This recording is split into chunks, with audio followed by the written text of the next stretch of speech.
जैसे ही ठाकुर जी कमरिया लकुट दे करके नंद भवन छोड़ के जान लगे, बोले मैया अब दूसरो लाला ढूंढ लियो, मैं तो जा रहा हूं अब छोड़ छाड़ के। रोज चोरी को इल्जाम लगाते मुंह पे, हैं कोई बात ही ना है, मैं आदमी को आदमी ना समझ रहे हैं। मैं नेक्सो से लाला, मैं बार बार कह रहा हूं मैंने चोरी ना करी, इन गोपिन की बात न माने, तू मेरी बात ना मान नहीं है। जैसे ही ठाकुर जी घर छोड़ के जान लगे, यशोदा मैया तो घबराहट होने लगी, हाथ पांव फूल के मैया के दौड़ करके गई। लाला मैंने मान ली, तेने नायक खाया हो माखन, तेने नायक पियो दही। मैया की गोद में चढ़ गए और मैया से बोले मैया अब एक काम कर। बोले कहा, जो छड़ी लेके तू मोकू डरावे वही छड़ी को उठा और भगा इन गोपिन को, यहाँ पे पीछे पड़ी रहे 24 घंटा मेरे। और सब गोपिन को लेकर के यशोदा मैया भगा रहे। यशोदा मैया के कंठ से लग गए। ठाकुर जी बोले मैया तो को मुंह पे भरोसा है ना, मैं नहीं करूं चोरी। बोले हाँ लाला मुझको तो पे बहुत भरोसा है। मैया एक बात कहूं, थोड़ी सी तो चोरी करी मैंने। यशोदा मैया ने जैसे अटारी पे चढ़ के ऊपर से झांक करके देखे महादेव को स्वरूप कैसो है। मैया ने जैसे अटारी से चढ़ करके देखी, अंग भभूत गले मुंड माला, मुंडन की माला गले में, शेषनाग फन फन फुसफार मर रो है, बांको तिलक भाल में चंद्रा, घर घर अलग जगायो, घर घर जाके अलग निरंजन चिल्ला रहे हैं। नंदरानी यशोदा बोली इतना भयभीत बाबा, और तू कह रही है मैं अपने लाला को या को दर्शन कराऊं? मना कर दे, नहीं मिलेगा मेरो लाला। ऐसो भयभीत। सखियों ने जाकर के महादेव से कही, बोले महादेव मैया कह रही है आपका स्वरूप बड़ो खतरनाक है, आपके गले में मुंडन की माला है, ये सर्प बैठे हैं, इन सबन को देख के लाला डर जाएगा, या हमारी मैया अंदर ना बुला रही आपको। महादेव बोले अरे मैया ये तो एक सर्प है, एक सर्प के मारे डर रही है, तेरो लाला तो शेषनाग, 1000 फन वाले शेषनाग पे सोवे तेरो लाला। तेरो लाला तो 1000 फन वाले शेषनाग के ऊपर सोवे। इतने में यशोदा मैया अटारी पे आकर के बोली 1000 फन के ऊपर सोवे मेरो शत्रु, मेरे लाला के ऊपर ऐसो काय को लालचन लगावे, ऐसो दोष काय को लगा, मेरो लाला कोई सरपर के ऊपर ना सोवे। बोले मैया तू अपने लाला को रूप जाने ना, एक बार मुंह को बुला भीतर, मैं बताऊं कौन है तेरो लाला। ठाकुर जी की एक दिन नजर पड़ गई हरी मिर्च पे। बाबा जे खाऊंगो, सोई बाबा ने तुरंत नीचे छुपाई दी रोटी को, ना जे ना खाओ लाला ये खा दे, देख ये खावे दे, कितना बढ़िया बनो, या खा के देख। दूसरे दिन फिर नजर पड़ गई। ठाकुर जी आज सोच के बैठे हैं जी हरी वारी ही खानी है, ये कोई बहुत बढ़िया मिठाई है, हमारे बाबा मुँह खवा में ना है, कहीं मैं रोज नाम मांगन लग जाऊं या हमारे बाबा मुँह तो छुपा में। आज ठाकुर जी पहले थे बिल्कुल योजना बना के बैठे, आज वो हरी वारी ही खानी है। जैसे नंद बाबा भोजन पान लगे, लाला को पवन, ठाकुर जी के मैं ना खा रहा आप खाओ। और जैसे ही अवसर मिला ठाकुर जी ने तुरंत वो मिर्च उठाई और नंद बाबा हाथ पकड़ते तब तक तो मुंह में लेके गप और जल्दी जल्दी दांतन से चिरचिर करके खा गए। अब जैसे ही ठाकुर जी ने खाई महाराज, यहाँ नंद बाबा के तो पसीना छूटे, अरे यशोदा जल्दी आ। क्यों? लाला के तो बोल बोल सब बंद है गए, मोहलाल पड़ गए, आंखनते आंसू। अब तो ठाकुर जी रोमे सो रोमे, जीव निकाल के रोमे, खांस खांस के रोमे, कभी अपनी जीभ पकड़ के जोर दो चिल्ला, मैया मेरी जीभ पजर गई, मेरी जीभ पजर गई। मैया बोले लाला तू इतनो उधमी है, इतनो उधमी काय को खागो मिर्ची वो, अरे मोह लगी कोई पेठा होएगो, बाबा खबावे ना है। अब तो पूरा नंद भवन गोपीन ते भर गयो, कोई शहद चटा रही है, कोई घी बूरो लेके आ रही है, कोई गुड़ खवा रही है, कोई सीरो खवा रही है, पर ठाकुर जी की मिर्च जा ही नहीं रही। ये देख करके नंद बाबा के आंखन में आंसू आए गए। बोले अरे बैरनी जीव, अपने लाला के काजे तू मिर्च ना छोड़ पाई, छुपा छुपा के मिर्च खा रहा हूं मैं, बेचारो आज खाए गए और कैसे वाको कितनी जोर से रो रहा है लाला। नंद बाबा इतने दुखी है गए कि तुरंत अपने कक्ष में जाके सो गए। किशोरी जी एक दिन दुबकाधाई खेल रही थी, तो पीत पुष्पों का वन था, पीले पुष्पों का वन, उसमें जाकर के किशोरी जी खड़ी हो गई। संभवतः उस दिन ठाकुर जी नील वर्ण की पोशाक पहन के आए थे और किशोरी जी पीत वर्ण की पोशाक। सूर्य के प्रकाश से पीत पुष्पों के प्रकाश किशोरी जी पे पड़ने लगा और ऐसा प्रकाश पड़ा कि ठाकुर जी सामने खड़े हैं, फिर भी किशोरी जी उनको दिखी नहीं, वो पुष्प जैसी ही हो गई, उनका वर्ण वैसा ही हो गया। ठाकुर जी बोले मैं हूं ऐसा करूंगा, लेकिन ठाकुर जी ये भूल जाएं कि मैं तो सांवरा हूं, कितनों प्रकाश कर लो कारो करो अलग ही दिखूंगा। चोरी जी का स्वरूप ऐसा है, गौर वर्णा है, तप्त कांचन गौरांगी है, वो जिस स्थान पर जाती है वहां का रंग उनके ऊपर आ जाता है। ठाकुर जी तो गहरे रंग के, सांवरे रंग के, बेचारे जहां जाए वहीं पकड़ लिए जाएं। बस एक ही जगह है जहां ठाकुर जी पकड़े नहीं जा सकते, अमावस्या की रात्रि। वहां में तो ठाकुर जी तभी मिलेंगे जब हंसेंगे, जब दांत दिखे तब पता चलो ओ ये खड़ो कन्हैया। नहीं तो ठाकुर जी तो अंधियारी रात में खो जाएं, मिले ही ना। बोले मैया तेने मुझे इतनी बड़ी बात छुपाई। मैया बोली कहा छुपा दियो मैंने। बोले तेने मेरी ससुराल को नाम ना बताया आज तक।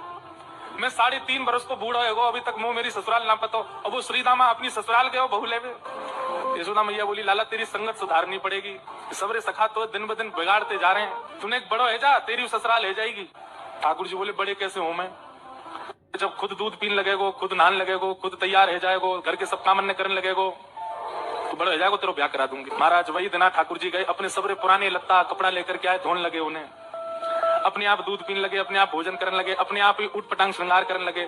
शाम को बोले मैया मैं बड़ो है अब ब्याह करा दे मेरो। मैया बोली बात दिन में ही बड़ो है तू। मैया तो बोले मैया देख तू बात ने मत बदले, बार बार मोते कह तू ऐसा कर तो ब्याह कराऊंगी, बड़ो है जा तो ब्याह कराऊंगी। अब सब काम मैंने कर दिए, घर के सब काम काज करने लगा मैं, देख अपना श्रृंगार खुद करके आऊं, देख कैसा लग रहा हूं मैं। मैया बोली ओठ वाली चीज आंखन में लगा के आयो, आंख वाली ओठन में लगा के आयो, यूं करो बड़े हो मैं। ठाकुर जी बोले मैया मेरा ब्याह करा दे, नहीं तो श्रीदामा बहू लेके आ रहा हूं, बाकी बहू ले आऊंगा मैं, वही की बहू को ले आऊंगा, वही की ससुराल को अपना बना लूंगा। तभी एक सखा दौड़ो दौड़ो आया, बोले ए लाला देख श्रीदामा बहू लेके आ गो। बहू को नाम सुनते ही ठाकुर जी तो मचल गए, लेके चलो मुझको जल्दी। मैया रोकने लगी, बोले लाला ने सुधर के तो जा, कैसे बन के जा रहा है। ठाकुर जी तो दौड़े दौड़े गए, बोले बीच रास्ता में रोक ली, सबको कथा पता है। माधवी की माँ ने पहले ही मना करके भेजा था कि बोले तेरे सखा, तेरे पति जो श्रीदामा, उनके जो सखा कृष्ण है उनको मुख मत दिखाइयो। ठाकुर जी पालकी में घुस गए, हाथ पांव जोड़ के कहने लगे भाभी जी एक बार ने अपना मुख दिखाई दो, लेकिन माधवी ने नहीं दिखाया। ठाकुर जी कह रहे हैं देख ले, बड़े बड़े जोगी, बड़े बड़े तपस्वी, बड़े बड़े ध्यानी हमारे मुख को देखवे के काजे तड़पे, और हम तेरे सामने बैठे तो हमें मोना दिखा रही है अपना। माधवी ने मुख नहीं दिखाया। ठाकुर जी बोले ठीक है तड़पेगी मुख देखवे के काजे। माधवी बोली मोए ना तड़पनो, मेरे पास मेरो खसम है भैया देख लूंगी। तुम्हें 1.25 मन लड्डू लगाए गणेश जी के आगे। यशोदा मैया लाला को लेकर के गई और गणेश जी महाराज से प्रार्थना कर रही, हाँ आंख बंद करके हाथ जोड़ के मैया कह रही है हे गणपति बाबा मेरे लाला पर कृपा करो, जे चोरी करनो बंद कर दे, जे सुधर जाए, बहुत उपद्रवी है गयो, बहुत उद्यमी है गयो, आप यहाँ पे कृपा करो। अब मैया तो आंख बंद करके प्रार्थना कर रही है, ठाकुर जी ने अपने सबरे सखा बुला लिए।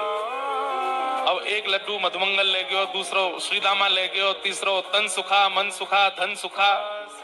सबरे ठाकुर जी के सखा आए और जितने लड्डू भरे सब इनको ले गए। एक लड्डू बच्चों को ठाकुर जी खा गए।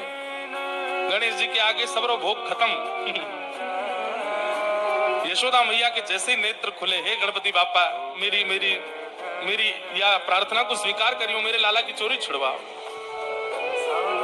मैया ने जैसे प्रणाम करके भोग की थाली उठाई, मैया बोली अरे लाला ये सारे लड्डू कहाँ गए यहाँ थे। एक ना मधुमंगल बोलो ठाकुर जी थे। ठाकुर जी बोले कहा बात है मधुमंगल, तू बड़ा उदास डोलो। मधुमंगल बोलो लाला सबरी गोपी तोते प्रेम करें, सबरी गैया तोते प्रेम करें, सबरी ग्वाला तेरो सम्मान करें, हमें तो कोई पूछे ना है। ठाकुर जी बोले सब मोते पूछे मैं तोते पूछूं यही में राजी है जा, मैं तो उसमें प्रेम करूं यही में खुश है जा। मधुमंगल बोला ना लाला मोए भी चाहिए कि मैं भी गोपी के संग राज करूं। ठाकुर जी बोले दारी के बहुत पिटाई हो जाएगी तेरी, मैं परमात्मा हूं, मैं तो जय जय हूं, चल चल बात मत बना जय जय। लाला तू ऐसा करवा, मोए भी राज करना, मैं भी चाहूं कि सब गोपी मोसे प्रेम करें, सब ग्वाला मेरा सम्मान करें। ठाकुर जी बोले ये संभव ना है। मधुमंगल बोलो लाला देख एक बात मेरी सुन। बोले कहा तेरे रहस्य को मैं जान गया हूं। ठाकुर जी बोले कहा जान गया? वो तेरी पीरी पीतांबरी, काली कमरी और ये तेरा मोर मुकुट है, मोर पिछ है, इनमें ही कछु जादू है। तो एक दिन के काजे तीनों मोह पहना दे, मोर पिछ पहना दे, काली कमरी पहना दे, पीली पीतांबरी पहना दे, बस एक दिन के काजे पहना दे, दूसरे दिन ले लियो मोते। ठाकुर जी बोले यार मत देखियो बहुत बड़ा भार है इनमें, तू मत पहनियो इन्हें। मधुमंगल ने मनी मन सोची, बोले ठीक है लाला काउ दिन अवसर पाके मैं पहन ही लूंगा। आज ठाकुर जी यमुना स्नान कर रहे थे और यमुना स्नान के लिए जैसी पीतांबरी उतार के, काली कमली उतार के, मोर पिछ उतार करके बाहर धरो, ठाकुर जी ने जैसे यमुना जी में प्रवेश किया, मधुमंगल इतने में ही गयो, ठाकुर जी की पीतांबरी पहन ली, काली कमली बांध ली और महाराज अपने केस ऐसे जुड़ा बना के ठाकुर जी की तरह मोर पिछ लगा लियो और लगा के भाज गयो। ठाकुर बोला अरे मधुमंगल ऐसा मत करे, अरे तू मर जाएगा दारी के मत करे। मधुमंगल बोलो ना लाला इनमें ही जादू है, अब मैं जा रहा हूँ, गोपी के सामने जाके खड़े हो जाऊंगा। इतने में ही कंस ने केसी नाम का राक्षस भेजा था वृंदावन। केसी राक्षस ने पूछा आपके शत्रु कृष्ण का हुलिया कैसा है? तो कंस ने बताया पीली पीतांबरी पहनता है, वो काली कमली बांधता है, कमर पे सिर पे मोर पिछ लगाए घूमता है। अब मधुमंगल तो ऐसे बहनों लिए महाराज टेढ़ी बेड़ी सी चाल चल रहे हो पूरे वृंदावन में। इतने में किसी राक्षस आ गया और राक्षस ने जैसी देखी काली कमली पीली पीतांबरी सिर पे मोर पिछ, यही है श्री कृष्ण। और महाराज कैसी भागो अपने प्रचंड हाथन ने लेकर के मारवे के काजे मत मंगल भाजो, अरे लाला बचाइयो कन्हैया बचाइयो, देख तू कारी कमरी पहन के जावे तो सभी गोपी तो सिंहा से आके देखें मैंने कारी कमरी पहन ली, देख राक्षस मेरे पीछे पड़ गो। ठाकुर जी निकल के बाहर आए, महाराज एक मुष्टिक प्रहार करके भगवान ने केसी का वध किया। वहां मंदिर में बैठे श्री जगन्नाथ जी विचलित हो गए, आज सुबह से शाम हो गई, माधवदास क्यों नहीं आया? इतने लाखों वैष्णव दर्शन करने आए, मेरा माधव क्यों नहीं आया? और ठाकुर जी ने तुरंत विचार करके देखा तो माधवदास तो पीड़ा में पड़े हैं, माधवदास के तो पेट का रोग हो गया। ठाकुर जी तुरंत एक सेवक का रूप धारण करके गए और श्री माधवदास जी के घर पहुंच गए। इतनी कमजोरी आ गई थी, माधवदास जी के नेत्र भी नहीं खुल रहे थे। ठाकुर जी गए, एक पात्र में जल भरा, उसमें कपड़ा डाला, कपड़ा डाल करके माधवदास जी के हाथों को साफ करने लगे, पैरों को साफ करने लगे, वस्त्र उतारने लगे, अपने हाथ से धोने लगे, धो के सुखाने लगे, सब व्यवस्थित करने लगे। थोड़ी देर में माधवदास की चेतना आई कि ये सब कौन कर रहा है क्रिया। तभी माधवदास की दृष्टि पड़ी तो कोई बालक था, परंतु भक्त से ठाकुर जी छुप नहीं पाते, कितना भी रूप बदल के आ जाए। माधवदास बोला, इधर आओ, तुम कौन हो, मेरी सेवा क्यों कर रहे हो, तुम कहां से आए हो? उसने कुछ भी उत्तर दिया, वहां से आए ये। तुरंत माधवदास जी ने हाथ पकड़ा, बोले तुम कोई और नहीं, तुम जगन्नाथ जी हो। और तुरंत जगन्नाथ जी प्रकट हो गए। अब मैया बैठी थी ऐसे, सामने मैया की तरफ मुख करके बैठी चित्रा सखी, यशोदा मैया के ठीक ऊपर एक खिड़की, वहीं बैठे ठाकुर जी पर्दा लगा के, और पर्दा में सुन रहे हैं। मैया कह रही है, मेरो लाला छोटो सो है, सांवलो सो है, गोल मुख है, पीताम्बरी पहने, बड़ो भोर है मेरो लाला। तो इतने में ठाकुर जी ने कहा कि सभी अपनी पीताम्बरी वगैरह उतारी, सभी अपने आभूषण उतारे और बिल्कुल नितंग नंगे है गए, और नंगे है के ऐसे पर्दा खोल दियो और खोल करके यूं खड़े है गए। अब चित्रा सखी सुन रही है यशोदा मैया को, तुरंत नजर ऊपर गई तो ठाकुर जी वहां तो बिल्कुल निर्वस्त्र रह करके खड़े हैं। मैया तुम्हारा लाला पीताम्बरी पहने? बोला हाँ। तुम्हारा लाला बड़ा भोरो है? बोला हाँ। जे तो नहीं को भोरो ना है। कौन कहां है? बोल बोरो ऊपर। जैसे मैया ने देखी ठाकुर जी ने पर्दा लगा दिया, और पर्दा लगा के तुरंत पीताम्बरी पहन ली, तुरंत अपने आभूषण धारण कर लिए, तुरंत सिर पे बांध करके मोर पिच लगा लिया। लाला कहां है लाला? सो ठाकुर जी पर्दा खोलो, हाँ मैया, बोल मैया, वस्त्र में आ गए। तुम यहाँ का खड़ो, अरे कोई देख ले, को नजर लग जाएगी, चल जल्दी भीतर जा। चित्रा सखी बोली, अभी तो निर्वस्त्र थे, इतनी जल्दी वस्त्र पहन लिए? मैया तुम्हारा लाला चोरी करे स्तयम। भैया बोली काय बात की चोरी? रत्न चुरा लिए, सोना चुरा लिए, चांदी कहां चुरा लिया तुम्हारो? गोपी बोली नहीं, सोना चांदी की चोरी नहीं, तो फिर काय की चोरी? बोले दधी पयर, दही और दूध की चोरी करे तुम्हारो लाला। यशोदा मैया जोर से हंसी, एरी कित कुआ? गोपी पास गई, यशोदा मैया बोली, या कुआं में झांक के देख का है भीतर। गोपी ने झांको, बोले मैया धोरो से कुछ करो, दही को कुआ है, और नेक आगे जाएगी मैं दूध को कुआ है, और नेक और आगे जाएगी मैं घी को कुआ। मेरे घर में कमी ना है, 9 लाख गैया है, मेरो लाला दूध ते नावे, घी ते नावे।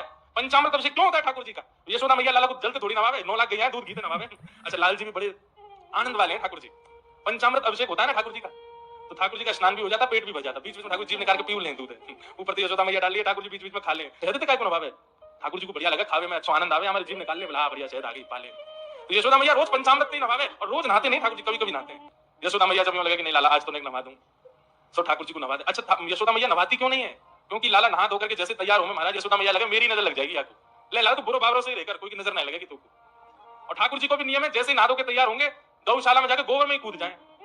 वो तो ठाकुर जी को स्पेशल मेकअप है, वहां के बिना ठाकुर जी